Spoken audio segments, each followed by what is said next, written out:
નમસ્કાર મિત્રો, NDITI hub ચેનલની અંદર આપ સૌનું હાર્દિક સ્વાગત છે. આજે આપણે એપ્રેન્ટિસશીપ પોર્ટલ પર ITI પૂર્ણ કર્યા બાદ રજિસ્ટ્રેશન કઈ રીતે કરવું એના વિશે જોઈશું. તો સૌ પ્રથમ આપણે એપ્રેન્ટિસશીપ પોર્ટલ સર્ચ કરી અને ઓપન કરતાં આ રીતનું પેજ ખુલે. એમાં લોગિનમાં કેન્ડિડેટમાં જઈ રજિસ્ટર એઝ અ કેન્ડિડેટ કરી એમાં મોબાઈલ નંબર તેમજ ઈમેલ આઈડી બંને વખત એક જ ઈમેલ આઈડીનો ઉપયોગ કરી નીચે કેપ્ચા એડ કરી અને રજિસ્ટર ઉપર ક્લિક કરતાં મોબાઈલ નંબર ઉપર OTP આવશે. એ OTPની માહિતી સબમિટ કરી અને સબમિટ આપતા આ રીતે રજિસ્ટ્રેશન સક્સેસફુલી આવશે. એમાં ઓકે કરી અને લોગિન એઝ અ કેન્ડિડેટ તરીકે જોઈશું. નીચે રિસેન્ટ એક્ટિવેશન લિંક ઉપર ક્લિક કરી આપણે જે મેલ આઈડી પહેલાં દાખલ કરેલું એ મેલ આઈડી વડે છે કેપ્ચા ડિટેલ દાખલ કરી અને સેન્ડ કરતાં હવે એ જે મેલ આઈડી છે એની અંદર આ રીતે એપ્રેન્ટિસશીપ વાળો મેલ ઓપન કરી અને નીચે એક્ટિવેટ જે આપ્યું છે એના ઉપર ક્લિક કરશું એટલે એ ઓટોમેટિક ક્લિક થયા બાદ અહીંયા આપણે જોઈશું કે એક્ટિવેટ સક્સેસફુલી થઈ ગયું છે. હવે ફરી આપણે લોગિનમાં કેન્ડિડેટમાં જઈ લોગિન એઝ અ કેન્ડિડેટ કરી એની અંદર ઈમેલ આઈડી આપણું જે હતું એ એન્ટર કરી એનો OTP મોબાઈલ નંબર કે ઈમેલ આઈડી ઉપર આવશે. પછી લોગિન કરીશું. લોગિન કર્યા બાદ આ રીતની પ્રોફાઇલ ખુલશે. એમાં સૌ પ્રથમ આપણે આ રીતે ઓકે કરી અને નીચે સ્ક્રોલ કરતાં સૌ પ્રથમ આપણે કમ્પ્લીટ KYC કરવું પડશે. એમાં અપડેટ ઉપર ક્લિક કરી અને ઉપર આધાર કાર્ડના નંબર જે આપણા છે એ દાખલ કરી નીચે અહીંયા ચેટબોક્સની અંદર ક્લિક કરી સેન્ડ OTP આપતા એ OTP મોબાઈલ નંબર ઉપર જશે. એ OTP આવેલો આપણે અહીંયા દાખલ કરી વેરીફાઈ કરતાં આ રીતનું કમ્પ્લીટ KYC ખુલશે. જેની અંદર આપણે ડિસ્ટ્રિક્ટ જે આપણો હોય તે સિલેક્ટ કરવાનો રહેશે. પેરેન્ટ્સમાં ફાધરનું નામ આપણે લખીશું. રિલેશનશિપમાં આપણે ફાધર એડ કરીશું. આપણો જે ફોટો છે એ આધાર ઇમેજની અંદર ક્લિક કરી અને નીચે ગો ઉપર આપણે ક્લિક કરીશું. ગો ઉપર ક્લિક કરતાની સાથે જ અહીંયા આપણે KYC ડન સક્સેસફુલી એવું આવશે. એના ઉપર ક્લિક કરી અને આધાર સિંક રિક્વાયર્ડ એવું આવશે. એના ઉપર પણ ક્લિક કરીશું.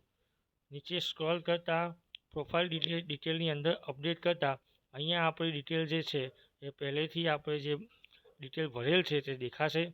ત્યારબાદ અહીંયા નીચે મધર્સ નેમ એની અંદર આપણે માતાનું નામ દાખલ કરીશું. આઈડી પ્રૂફની અંદર આપણે ઓપ્શનની અંદર સિલેક્ટ કરી એની અંદર પાન કાર્ડ અને ડ્રાઇવિંગ લાઇસન્સ જે છે એમાં પાન કાર્ડ એડ કરી અને પાન કાર્ડનો નંબર નીચે દાખલ કરીશું. અહીંયા બાજુમાં જે પાન કાર્ડ આપણે પહેલાં આપણે જે ફોટો પાડી અને સેવ કરેલું છે એ પાન કાર્ડ આપણે અહીંયા બ્રાઉઝરમાંથી સિલેક્ટ કરીશું.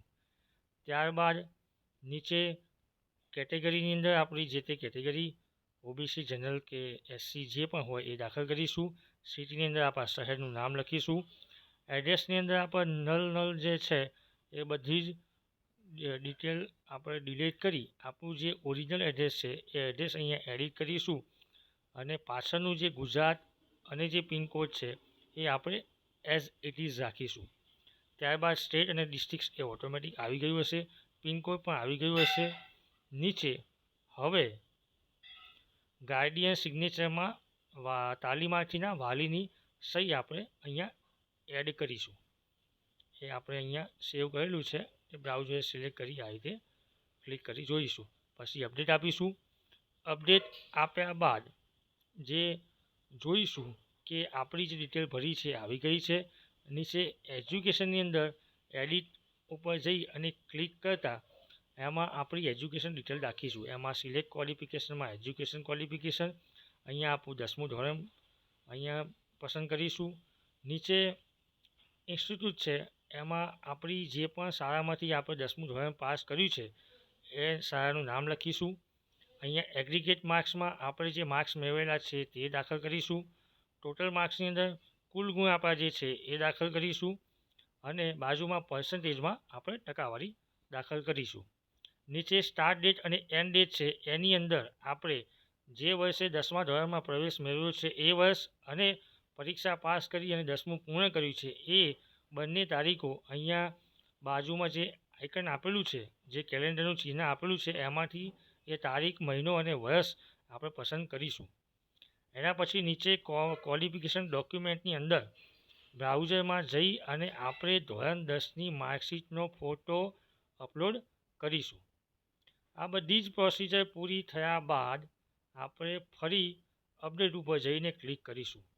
અપડેટ ઉપર જઈને ક્લિક કરતાં ફરી પાછા એજ્યુકેશનની અંદર એડિટ ઉપર ક્લિક કરી અને હવે આપણે અહીંયા આઈટીઆઈની માહિતી ભરીશું.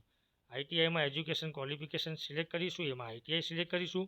એનસીવીટી, એસસીવીટી કે જીસીવીટી આપણે જે પણ એમાં પાસ કર્યું છે એ દાખલ કરીશું. અહીંયા સ્પેશિયલાઇઝેશનની અંદર આપણે જે તે ટ્રેડની અંદર પરીક્ષા પાસ કરી છે એ ટ્રેડ આપણે સિલેક્ટ કરીશું. એ ટ્રેડ સિલેક્ટ કર્યા બાદ આપણે કઈ સંસ્થામાંથી અભ્યાસ કર્યો છે એ આઈટીઆઈનું નામ લખીશું. બાજુમાં મેળવેલ ગુણ, કુલ ગુણ અને ટકાવારી એડ કરીશું. આમાં પણ આપણો જે કેલેન્ડર યર છે એ દાખલ કરીશું, કયા વર્ષમાં કયા વર્ષથી કયા વર્ષ સુધીનો અભ્યાસ કર્યો છે, અને નીચે માર્કશીટ જે છે એ આપણે અપલોડ કરીશું. એ અપલોડ કર્યા બાદ આપણે ફરી અપડેટ ઉપર ક્લિક કરીશું. અપડેટ ઉપર ક્લિક કર્યા બાદ આપણે અહીંયા જોઈશું કે બેંકની ડિટેલ્સ. તો બેંકની ડિટેલ્સની અંદર આપણે આઈએફસી કોડ એ દાખલ કરી અને બાજુમાં જે વાદળી કલરમાં ફાઇન્ડ આપ્યું છે એના ઉપર ક્લિક કરતાં બેંકનું નામ બતાવશે. એમાં એકાઉન્ટ નેમ હોલ્ડર ઓટોમેટિક આવી જશે. પછી ટાઈપ આપણે એકાઉન્ટનું સિલેક્ટ કરીશું, એકાઉન્ટ નંબર નાખીશું.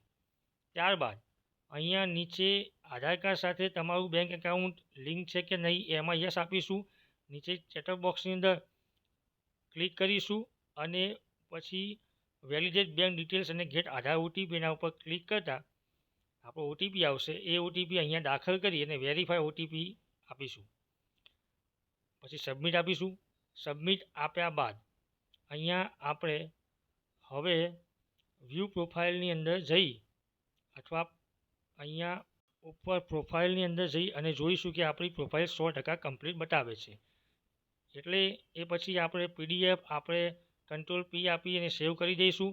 અહીંયા આપણું જે આઈટીઆઈનું જે રજિસ્ટ્રેશન છે એ અહીંયા પૂર્ણ થયેલું છે.